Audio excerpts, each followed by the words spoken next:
Hello, everyone, and welcome back to another episode of All in All with Alex. I'm your host, of course, Alex, and today we have a very special guest. I'm probably going to butcher her name, so I'm just not even going to say it. I'm just going to let her say her name and introduce herself and talk about her background for a quick second, and then we'll get into the questions. Sounds good. Thank you for having me on, Alex. I'm grateful for that. My name's Delicia Niami, and I'm the author of Resilient AF. It's a memoir trilogy series that I've written, and the first two books are out. The first book is called Kissing Asphalt, and the second book, which just released August 1st, is called Not My Circus. So all of my books are basically meant to show people that we're all resilient and that we can all make it through anything that life throws our way and still find the light and the joy. Perfect. So, let's talk about what inspired you to become a memoirist, and how did you begin your writing journey? Yeah, so I tell this story a lot, and it's sort of so cliche because so many people think, oh, yeah, my book's going to be made into a movie, but that's not really how it worked for me. It was the opposite. I have been told by several different psychics for like the last 20, 30 years that I should write my life story and it would be made into a movie. But for a really long time, I thought to myself, why? I don't really have a message to share. I don't have. Who wants to hear about trauma, trauma, trauma, trauma, trauma? Nobody wants to hear about that. That's not really exciting if there's no uplift at the end or message or anything like that. So, my whole thing was I didn't have a message to share until I read the book The Body Keeps the Score by Bessel van der Kolk. And I was kidnapped when I was 4 years old and taken to Baghdad by my biological father with my brother for 11 and a half months. My mom lost all rights to us because in Baghdad, the women have no rights. And so she had to fight to get us back. She worked with the CIA, the FBI, the whole nine yards. And that's chapter one in my first book. And then it goes into the rest of my life. So, but I didn't realize at the time I was taken, I was 4 years old. And it wasn't until I was 48 when I read that book and I realized that I had had PTSD for 44 years. And I had no idea. Like it hit me with a ton of bricks because every time people would ask me, like, wow, you were kidnapped and taken to Baghdad, like that must have been so traumatic. And my answer was always, well, I was four, I don't know, but my body remembered that memory. My body knew. And, when I'm 25, I got diagnosed with Crohn's disease. And so, like, that's how my body kept the score, it's like, and so I read that and I went to his workshop in Massachusetts. And after that weekend, it was like a retreat with a whole bunch of people. And I realized that I actually do have something to share. And my message wasn't just my trauma, trauma, trauma, trauma. My message was that I made it through.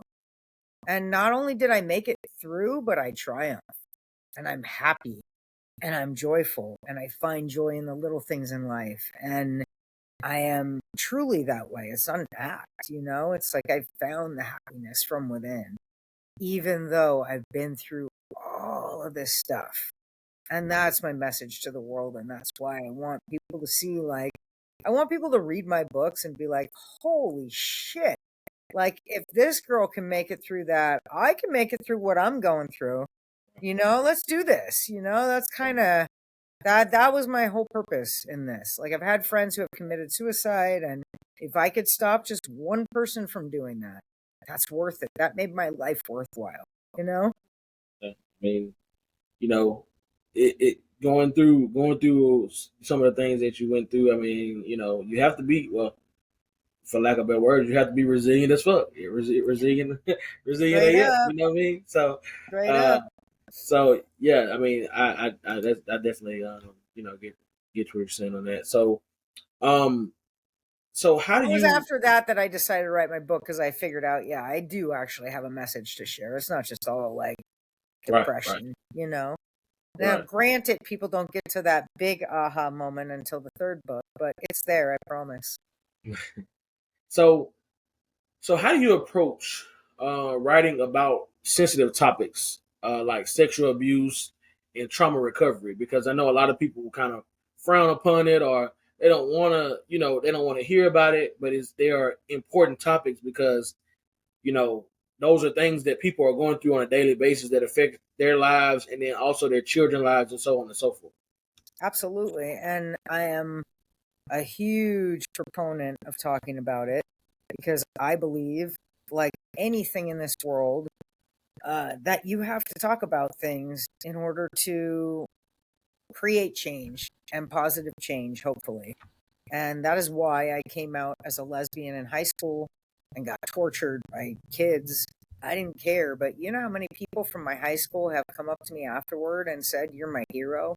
I would have never came out if it wasn't for you. Like, thank you for doing what you did." Like, it's been pretty amazing, actually. And it's the same with the abuse. We need to start talking about it. It happens so much, not just in this country, everywhere in the world. And so when I wrote about it, it's funny because a lot of the reviews come out and say, "Oh, she put it all out there." I'm like, I barely scratched the surface. Like, I barely, I, I really made it super tame in the book, but to the rest of the world, that was not super tame. But there were so many other incidences that happened that intentionally didn't put in there because I knew it would be too much for people. And what I put in there was literally barely scratched the surface.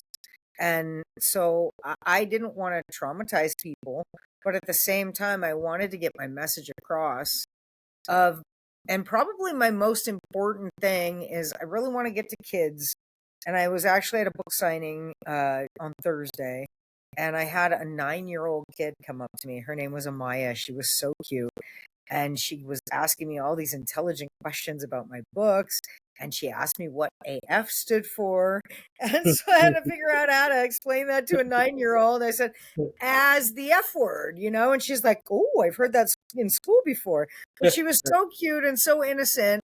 And I'm like, how do I get to kids like this to tell them, like, don't let their parents or anybody touch their bodies, that their body is their body, that they have a right to say no, that if they're in a situation where they feel uncomfortable, that, but they can't read my books. My books are too off key for them. So she made a really great suggestion. She goes, "You should write a version for kids." And I'm like, that's a really great idea. So I think I'm going to work on that and really start trying to like infiltrate and empower kids to know that it's their body, that they have the right to say no, and to tell them what happened to me. And I think it's pretty powerful and important for them to know that somebody doesn't have to touch you in order for it to be abuse. And the first time I was ever molested, he just masturbated in front of me and made me watch. And it was the looks that he gave me and the fact that I was like frozen at the end of his bed because, fight, flight, or freeze, right? I'm a freezer, and I froze. And he thought I liked it because I was like, just frozen. I couldn't move, I couldn't do anything. And I think that point is really important, that even something like that is not only abuse, but it's a gateway to bigger and bigger and bigger abuse. And that's the most important thing for kids to know, that that grooming, I didn't realize I was being groomed when I was a child. I thought I was finding a father figure who was going to go play catch with me, who could enroll me in baseball and take me to the pool and teach me about art. And he made me feel important when everybody else made me feel stupid and dumb and like my opinion didn't matter. But I didn't see that as grooming back then. I actually didn't realize till I was 50 something. And I'm 53 right now. So, I mean, I think I was about 50 when I realized that that's what he was doing to me. Like, it wasn't until I wrote my book, I read it, I edited it, I read it, read like 100 times. And I was like, And then that was really the only forward thinking part I put in Kissing Asphalt, was that I realized that after all this time, that man was just a monster, and like he was just grooming me. And if I can impart that wisdom onto children, 6, 5, 6, 7, it starts really young a lot of times, especially if they're like pedophiles in the house. And a lot of times the parents need education just as much as the children need education. Because, I have to say, I was real tight with my nephew. And when he was 5 years old, I knew by that time that my brother was a pedophile, but I didn't think he had interest in boys. I thought he only went to Thailand for little girls, right? So there was one time I picked my nephew up, and you could read about all this in my second book, Not My Circus, but um this part I didn't write in the book. But I mean, like, the whole relationship with me and my brother was really strained at that point because of something very, very poignant that happens in the book. And I hadn't talked to him for like 5 years. So I went to pick my nephew up or drop him off or something. And I went to go drop him off, and he was screaming and kicking and crying and grabbed onto my leg and, no, no, Auntie, no, no, I don't want to go. I don't want to go. And I'm thinking, like, he just had so much fun with me. He doesn't want to go back to dad, I didn't think twice about it. And it wasn't until after his father passed, when he was 13 years old, that his mother shared something with him that she shouldn't have. That I had to tell him the truth of the story, which is actually in the book, and what happened between my brother and I. And he told me, Auntie, it happened to me too. I said, what do you mean? And he was 13 by this point. He said, he touched me too when I was 4 and 5. And I'm like, and then it all clicked. And I had already been in psychology classes, sociology classes, like and I've been kicking myself ever since. Like, I should have recognized that. I should have known, And he's like, no, Auntie, don't blame yourself. Even now, we talk about it. He's almost 30 years old now, and we still have discussions about it. But it's like, I should have known, of all people. I was molested. I had all the signs, like, I should have known. But like, I can't blame myself. And I just think it's a matter of educating people, educating kids, making people understand that this stuff is real and it happens. And it's not just stories that your parents tell you, because I think it's more impactful if it comes from somebody that it's happened to themselves, and somebody that maybe didn't realize things until later in life and held on to that. My belief is, there's a lot of talk about drug abuse. There's a lot of talk about crime. There's a lot of talk about all that stuff. There's no talk at all about pedophilia, about what happens to us as children. And that happens all the time. And I think, and I'm not a doctor, but I think in my own personal experience, if I could get the kids at a young enough age to make it so that they don't self hate, self shame, self internalize all of the stuff that other people do to them that they don't have control of, that they don't know, whatever it was, it's not their fault as a kid. And like, I harbored that shame for so long. I internalized it for so long. And, it wasn't until recently that I was able to like realize it wasn't my fault. And so that's why I want to empower kids from such a young age, because that's when it starts happening. And it's so like, it just breaks my heart. And I think if we start talking about it, maybe some change can happen. Maybe they'll start doing research. And I wrote this in Not My Circus, I've had conversations with my pedophiles, and they truly think that they're like showing you love, that they're doing a good thing. And so I think that it's some sort of misfiring in the brain. Just like some people have chemical imbalances in other places, that maybe this is some sort of chemical imbalance. I don't know, because I don't think the money is there to do the research, and the laws around it are so strict that it's scary for anyone to go talk to anyone about it if they have these issues, like a therapist or a counselor, or if somebody actually did want to get help. So it's a real problem in this country, and we got to figure out what the solution is. And I don't know what it is, but I'm here to help if anybody has suggestions. With you on that. With you on that. It's definitely, a very important topic. That's definitely not being talked about enough. And like we said, it can affect people's lives from the day it happens on, going forward. And then sometimes in certain cases, it affects their lives and they don't even realize it until, they start learning some of the things you learn, and they're like, oh man, I really have trauma that I didn't know I had. Yeah, exactly. So, um, so I definitely understand that. So, what role do you feel like self compassion plays in your work and in your personal life? Oh my goodness, so much. I mean, you have to have self-compassion. I mean, if you don't, I mean, I have to remind myself all the time that mistakes are how we learn, and I make mistakes all the time, and that's how we learn. And you can either take it as a negative or you can take it as a positive and learn from it and blossom and grow as a person. Um, so can you discuss the importance of storytelling in empowering others to find their voices? Interesting question. I think it's really important.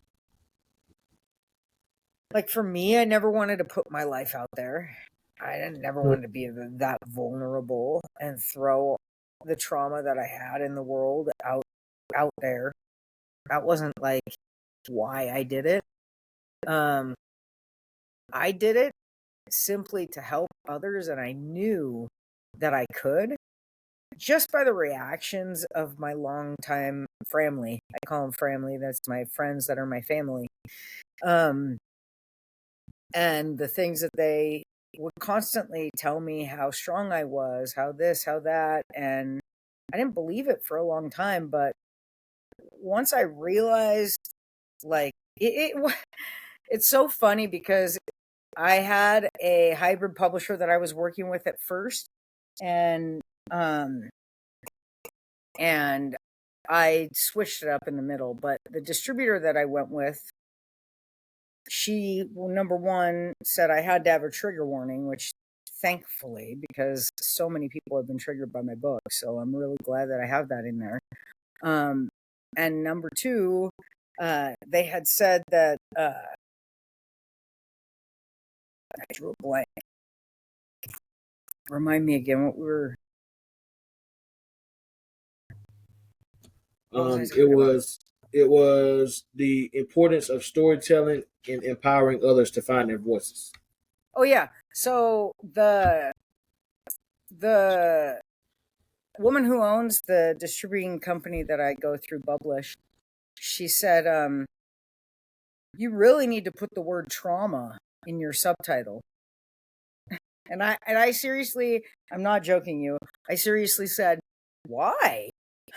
Because like you don't know what you don't know, right? So like I don't really look at my life as traumatic or anything like that, or like I had a lot of trauma, but or abuse. Abuse. She said I needed to put the word abuse in the title. And I was like, why? Because I didn't think about my life as being abusive. But it actually was. If you compare it to like a normal person's life, but like, I mean, what's normal anyway? But I mean, Point there. right? I mean, but like some of my friends, for example, when I'd go to their houses for dinner, I'd be like, is this how people live? Like everybody gets along and they're sharing a meal together. Some of them play music together. I'm like, I felt like I was in the Twilight Zone, because that wasn't my house. I mean, it wasn't like we were chaotic all the time, but we weren't like that. You know what I mean? Like, it wasn't like we would sit around and sing songs together. No. I mean, maybe if we were on a road trip, but, but that's about it. Like, I don't know. It was so different. Like, and they would laugh together and joke together. And for me, I'm like, wow, it wasn't until I was an adult that I really realized like there was something different about my family. Yeah. That's I can only imagine, because most time it's hard to imagine your life being different than what it actually is, because that's all you've known growing up. So it's like, you try to imagine it, it's really hard to really put yourself in that alternate reality or alternate world. Exactly. Um, Exactly. And so that's where storytelling comes in, because you're able to mhm, get people who haven't been in that space to see a different perspective, right. right? So, I mean, one person which I wanted to do, if I was physically able, I would have done a backflip. But and sadly they didn't write it in their actual professional review, but they wrote it in like the response to me directly. And he said at the end of his response, he said, "We should leave the LGBTQ people to live in peace and harmony." And for me, I was like, is that what you got out of my book? Yeah. I was so excited about that, because that to me kind of is a little bit like, wow, did this person think otherwise before they read this book? Because why would you say that otherwise, right? So, I mean, I thought that was like, wow, did I change somebody's mind on that's It had, I would think so, because what other reason would it be to bring that up? You know, exactly. So I was really, really, really stoked on that. That's yeah, probably, even though I've been getting all 5-star reviews, thankfully. But like that one, even though it wasn't part of the review, made me the happiest. right. And speaking of the LGBTQ community, what challenges have you faced as an LGBTQ advocate, and how have you overcome Wow. Uh, I don't know how to talk about this without talking about politics, to be honest. it? Hey, go for what you know.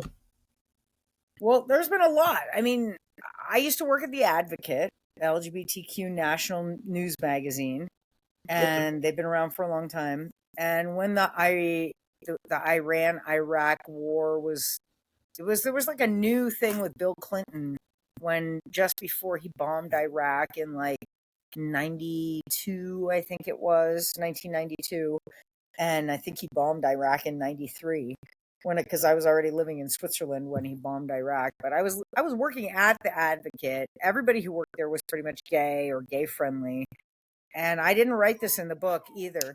But there was these two guys, and one was a Hispanic guy for sure, and the other guy I don't even remember. But we walked in the elevator together, and they said, and this isn't LGBTQ, but it's discrimination big time. But they said, "Aren't you half Arabic?" And I was raised by my white mom, blonde hair, blue eyes. My father kidnapped us and was never around. And I said, "Yeah, my father's Arabic." And both of them were like, "Quick, take her hostage!" And they literally, like, one of them covered my eyes, and the other one grabbed my mouth and my nose, and they were like holding me in the elevator. And I said, "Get the fuck off of me! What are you doing?" Like, I'm probably more American than you are. I was born here, bitch. Like, I was Yeah. just like thrown for it. And then I was blown away the other night. We were at Alanis Morissette at Shoreline in Mountain View, in the very, very, very back row, like on the lawn. And when you're on the lawn, it's a party back there. That's why you get lawn tickets, right? They're cheap. Everybody hangs out. It's a party. They drink. There's all the booze back there. People are smoking, whatever. So we're back there on the lawn in the very, very back row, and I'm with two of my friends, and we everything was fine until we started talking about until I asked my friend, who I hadn't seen for a very long time, "So what do you think about this new dynamic duo?" And she was like, "I love them. I think it's great." And I was talking about Kamala, and she didn't even have to ask, right? And she was like, "I think it's great. It's so exciting." And she was like, "I wish you would have picked Buttigieg." And I said, "Yeah, but he's gay, and I don't think that would have ever happened today." And these two people in front of us just freaked out at that point, started saying, "Shut the fuck up," and like screaming at the top of their lungs, and like telling me to F off and die. And like, I was just like we were like, whoa. And then they're like, making it seem like you're talking and that's why we're complaining. And I'm like, everybody around us is talking. What are you talking about? Like, yeah, it was the weirdest thing. And they were so violent. It was like 0 to 100, like that, like instant hate, And I was like, whoa, my Touched the nerve with friends, the politics. You touched the nerve with the politics. That's what it was. it's crazy, right? And my Mhm. friend who I was talking to is like a 30-year firefighter who's straight, who is married with a 9-year-old kid and a 16-year-old stepdaughter. Like, and but these people were so like judgmental and instant hate. The other person next to me, I was the only childless cat lady there. I'm a stepmom, but like it was just so crazy, and they wanted to stay and like fight it, and I was like, you know what, I don't want this negative gross energy around me. Let's just move. This stadium's really big. Let's go somewhere where we're welcome. But it's just like, so why does that have to happen? It's 2024, for God's sakes. We're at a Joan Jett and Alanis Morissette concert. Do you think they're Trumpers? I don't think so. You know, it's like, and even it's just mind boggling that people are still like following this guy that's just like, and my whole problem with this movement is it's filled with hate. And that's my problem. And then those people just prove that. It's like, it shouldn't be about hate. The world should not run on hate. It should run on love and joy. And that's what they're running this campaign on. And I'm like, bravo, bring joy back to the world because that's what we need. And hopefully by the time this is out, we'll know what happens. And hopefully it goes the way that I want. And because otherwise I might be in a concentration camp. And that's a real fear. That's a real fear. That's, I can only imagine how um, just seeing stuff in history and things like that, and hearing about concentration camps and certain other things. Just you know, it's really disgusting. You know what I mean? But Well, I mean, and it was happening already when those people, I don't know if you remember when people walked from Guatemala and with their kids, and then at the border, they got ripped apart from their children, and they were both put in separate camps, and they were not in the best of conditions, I'll tell you that much. And they had, we don't have to say much about it, but they had, grown soldiers in with little girls and at the same places, so, um, it's just, yeah, it is what it is. So what can we do about it? yeah, Hold on one nothing at this second. point. Hold But, on one second. okay. Yeah, nothing we can do about it at this point. So let's see. Uh, so what advice would you give? People that want to become writers, but they want to tackle difficult subjects. Like, what advice would you give them on I would say just do it. I mean, a lot of people that read my books and leave reviews on them, they come straight out and say they're a hard read.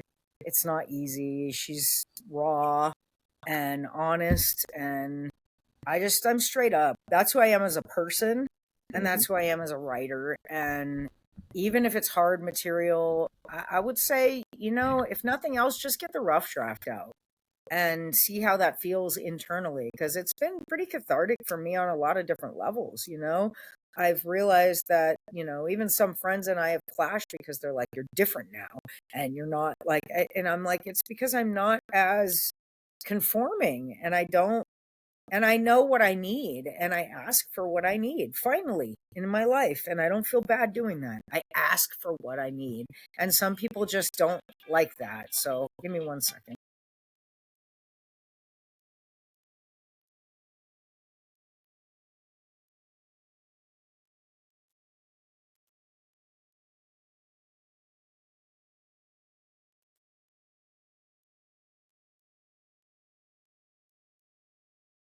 Some people can't take that when you ask for, just when you become the person that you should be. Some people just really hate that for people. I don't understand why, but that's just how Yeah, some. ironically, that was the person who was calling my phone.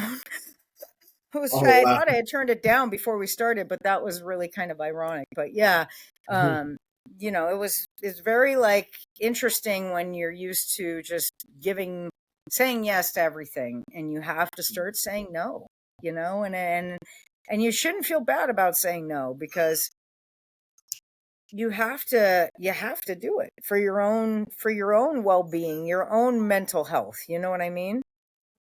Apologize for my whining puppy in the background. I hope Oh, you can't hear him. you can't hear it right now. So, um, what are some common misconceptions about trauma recovery that you've heard before? Misconceptions. I mean, well, one of the funniest things, I'm like a mystical person. I believe in all that stuff. And in my third book, will go into like my plant medicine and my breath work and the healing journeys I've done and the child work I've done and all that stuff. But in Sedona, my breathwork lady talked about spontaneous healing. And I'm thinking to myself, like, I've had Crohn's for so long. It's not just going to magically disappear. I mean, it's like a physical ailment in my body, and I believe in woohoo, but like not that much. You know what I mean? Like some people think that you can just like heal your trauma, do some somatic work and you're done. And it's like, no, it takes a really long time. And it's not just about writing a book. It's not just about, finding your inner strength. It's not just about doing the therapy or the work or the workshops or whatever, the music, whatever it is that you need to find your joy. um I think it takes a lot of work to get there, and I'm not lying about that in my books, and that's why it's all pretty much in the third book in the last you know 15 years of my life or so that I have really started the healing and really start. I mean, I lied to myself for a long time, especially when I would say in the mirror, I love you. It took a long time for me to actually believe that. But now I look in the mirror, I can look at myself and say, I love you. And I know that it's true and I feel it inside. And I don't think a lot of people can do that. And it took me a lot of hard work to get to that point. But guess what? It was so worth it. Yes, definitely. Definitely. I mean, excuse me. Yeah, you have to, love yourself first before you can, love anyone else or be able to really do a lot of things in the world that you want to do. And that may look something different to other people, right? So it may Mhm. look like you're being selfish or you've changed or whatever. I mean, I think for me, luckily, I have great friends who, we're in it till the end, and we sit and talk, talk, talk until we understand each other. But like, I think that's just really important for people to understand what you're going through. So you can't expect to make these changes and um, not be upfront about it, and not be open about what's going on, because then other people won't understand. They're not psychic. Um, so how do you feel that your work helps others embrace their resilience and overcome their challenges? All I can do is hope, man. You know, all I could do is hope that people read my books. And it has been happening with the reviews I've been getting. People have said, like, geez, with her illness alone, like that would have taken anybody down. But to see the amount that this woman has gone through, the amount that she's had to overcome, and the resilience that she has is inspiring. And to me, when I read those reviews, it literally makes me it gives me the most joy of anything I've ever felt in my ex-girlfriend gets so mad when I say this. She's like my best friend, but it's like more than any love that I've ever felt for anyone. It's that when somebody emails me and says, "Thank you for writing your books. You helped me understand that I needed to get therapy. That's not something I've ever thought about before." Or my little girl needed help and I didn't know that for 25 years, and it's like I'm tearing up right now just because I've never experienced the intense, profound joy that I feel internally when I help other people on that level. And it blows my mind, So I'm like, I'm so excited about the possibility of being able to help as many people as possible through my books. And that's my whole goal. Um, so how do you? Uh, I guess now that I read this question, I think I want to reword it, but I'm gonna say it the original way right now. So, what role does vulnerability play in your storytelling, and then how do you cultivate that? Well, I don't really have to cultivate it. It's just there. Um, just putting my story out there is being vulnerable. I mean, that's 100%. Like, if you read my story, you'll see. I mean, there's so much, and I'm not like touting myself as being the perfect person, because I'm not. Like, I've had drug problems, and I put that in there. I was raped because I was passed out drunk.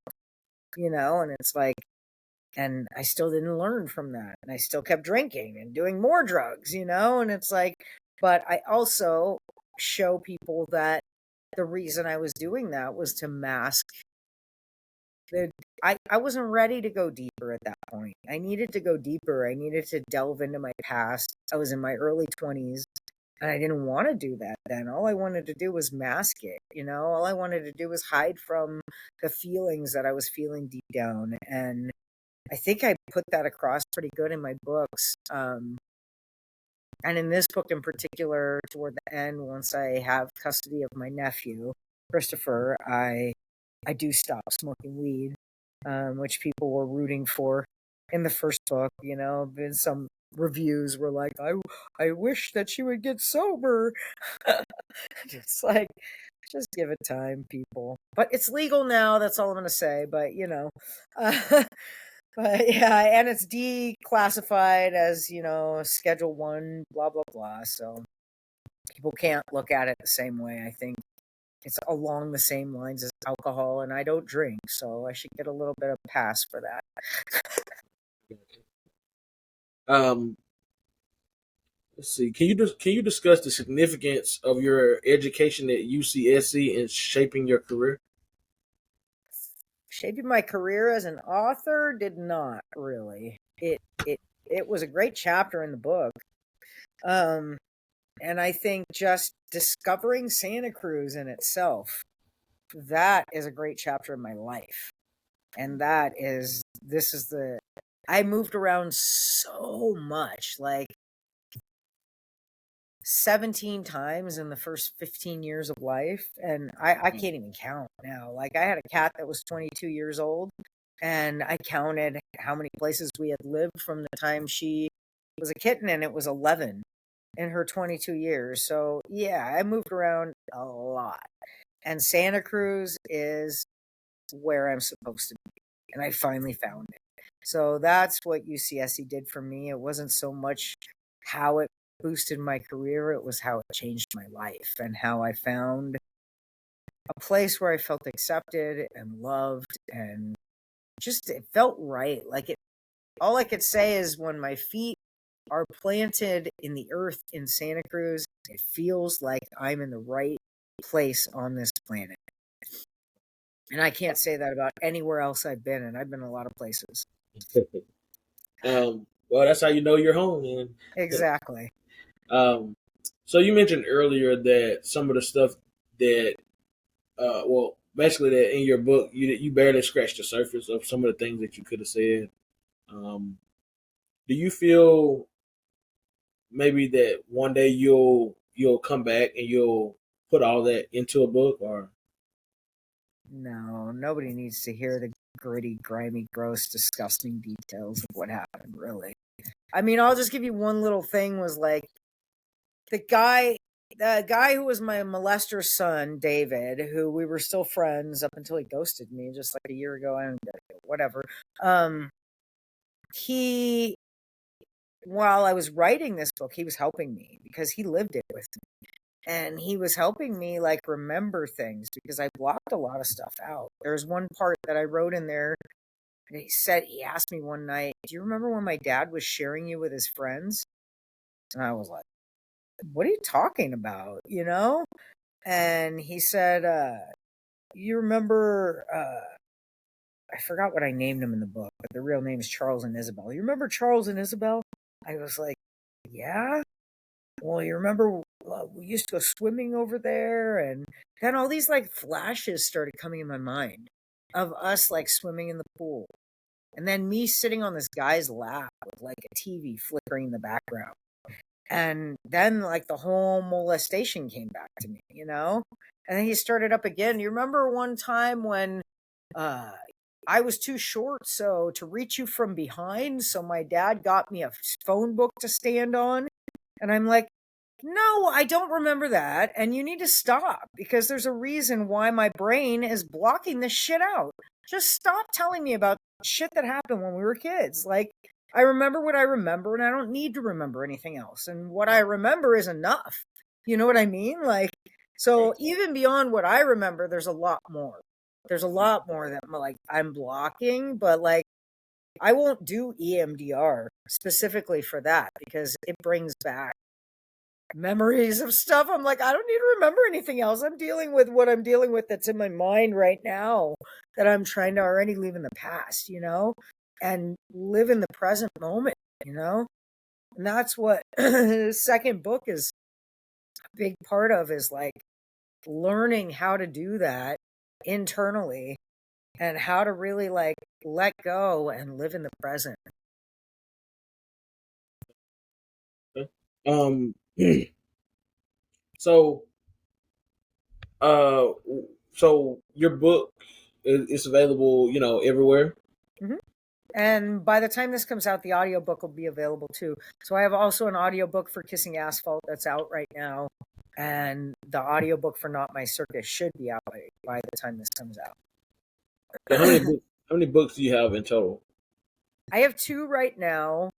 I have another one that I wrote under a pen name. That's about, it's called Strength in the Storm, and it's about IBD and dealing with flare ups of inflammatory bowel disease, Crohn's disease, or any kind of flare up with pain in your body, really. Um, and then I have my third book, which I'm working on, that's going to round out this series. And the whole series is called Resilient AF. And then I have another book. I want to turn the Kissing Asphalt book into a kid's book somehow, or maybe a series of kids' books.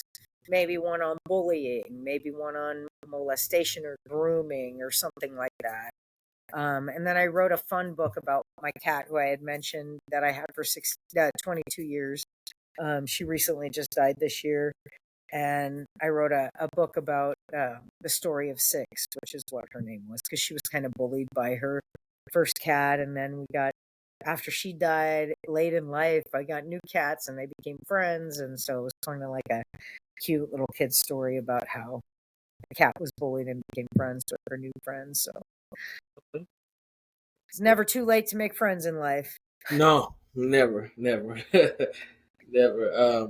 So is there so before we wrap things up, is there anything um that you would like to share with the audience, no matter the topic, no matter what it is, like, or if it's just a motivation, even if it's just a little motivational quote or anything, is there anything you want to share with the audience before we go? Yeah, absolutely. One thing I'd like to say is life is a gift, and we never know when our last moment will be. And we can't ever forget that. And also that this world should be run on love, not on hate. And that is, people look to the United States as somebody to follow. And if we're run on hate, the rest of the world's going to be run on hate. But if we are run on love and what we were born on in this country, which is freedom and liberty and justice for all, it's in our Pledge of Allegiance, you know? And yeah, that's just love each other. That's all I could say. Okay. I agree with that. That's one of the things a lot of people don't do is they don't take the time to love one another as much as we should. Life is For already sure. short enough. So, but I definitely want to take this time to tell you I appreciate you coming on, telling us about your amazing book series, um, telling us about your story, and maybe you speaking about your story. Maybe it'll help someone else come forward about their story, or either help them regret some of the negative thoughts they may have had, or prevent them from possible suicide and so on and so forth. So I definitely appreciate you coming on. Thank you. And thank you for having me on. I really, really appreciate the opportunity to, just get the message out there that we're all resilient. We can all make it through anything life throws our way. Right. No problem. So everybody that's watching, you guys check the description or the show notes. You'll see all of Delicia's information to go support her book, and so on and so forth. So you guys need to make sure that no matter what you do, you be resilient as fuck. Yeah. But you guys have just watched another episode of All in All with Alex, and we'll see you guys on the next episode. Peace.